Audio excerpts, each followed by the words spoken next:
নমস্কার বন্ধুরা, আমি চলে আসলাম আরেকটি রেসিপি নিয়ে। তোমরা সবাই কেমন আছো? আশা করি খুব ভালো আছো।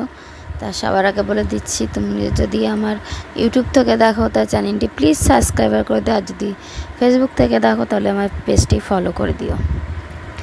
তা এটা কি শাক বলো? তোমরা কেউ বলতে পারবে? অবশ্যই বলতে পারবে, কেন পারবে না। এটা হচ্ছে ঘ্যাটকল পাতা, যাকে সবাই ঘ্যাটকচু বলে। তা আজকের রেসিপি হচ্ছে ঘ্যাটকল পাতা বাটা। এই বাটাবুটি খেতে আমার ভীষণ ভালো লাগে। তা আমি যখনই সব পাই আমি খাই বাটা করে।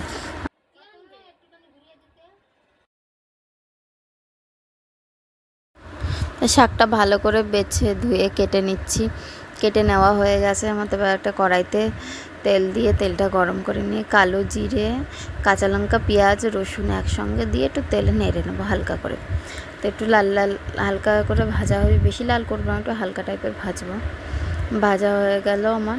তা ভাজা করে নেওয়ার পরে দেখেছো কত সুন্দর কালারটা এসছে। ভেজে নেওয়ার পরে এবার আমি শাকগুলো দিয়ে দেবো সব। আর একটা কথা বলি, শাকগুলো তোমরা চাইলে সেদ্ধ করে জল ফেলে দিতে পারো, নাও ভাজতে পারো। আমি জলটা ফেলি না, কেন জল ফেলে দিলে আমার কোনো স্বাদই লাগে না। তাই আমি ওগুলোকে একসাথে ভেজে নিচ্ছি। বেশি ভাজা হবে না, জাস্ট হালকা সেদ্ধ টাইপের ভাজা, জলটা ওতেই শুকিয়ে যাবে। তা লবণ দিয়ে ওটাকে সেদ্ধ করে নিলাম হালকা করে, না আদা সেদ্ধ বলে না, তো সেরকম টাইপের করে নিয়েছি আর কি।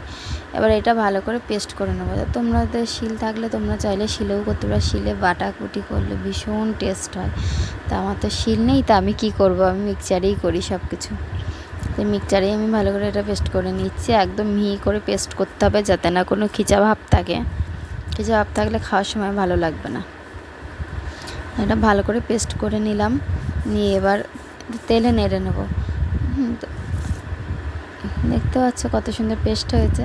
তো এবার তেল দিচ্ছে, তেলের উপরে কালো জিরে ফোড়নও তোমরা দিতে পারো। তা আমি আর দিই না, যেহেতু আমি প্রথমেই একসাথে অনেকটা কালো জিরে দিয়েছি, তাই আর কালো জিরে দিই না।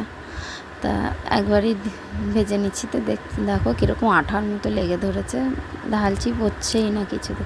তা আমি একটু জল দিয়ে গুলে বের করে নিয়েছি, ওটা মিক্সচার বাটি থেকে বের করে নিয়েছি গুলে। তা তোমরাও তাই করতে পারো, নাহলে চামচ দিয়ে বা হাত দিয়ে ভালো করে কাচিয়ে দিতে পারো। জল দিলে একটু বেশি সময় নাড়তে হবে, জলটা না দিলে অল্প তাড়াতাড়ি হয়ে যাবে, বেশি সময় লাগবে না, অল্প সময় হয়ে যাবে।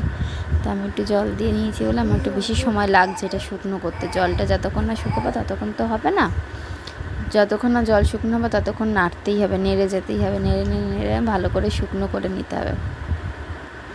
তা আমার অলরেডি হয়ে গেছে শুকনো, জলটা শুকিয়ে এসছে। তা এবার ভাজাও হয়ে গেছে, আর একটু ভাজা হলেই আমি এটা নামিয়ে নেব।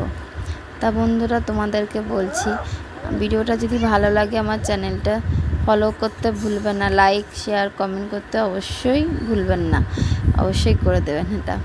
তাহলে আমি নতুন নতুন ভিডিও আবার নিয়ে আসবো। হ্যাঁ, তা তোমরা সবাই ভালো থেকো।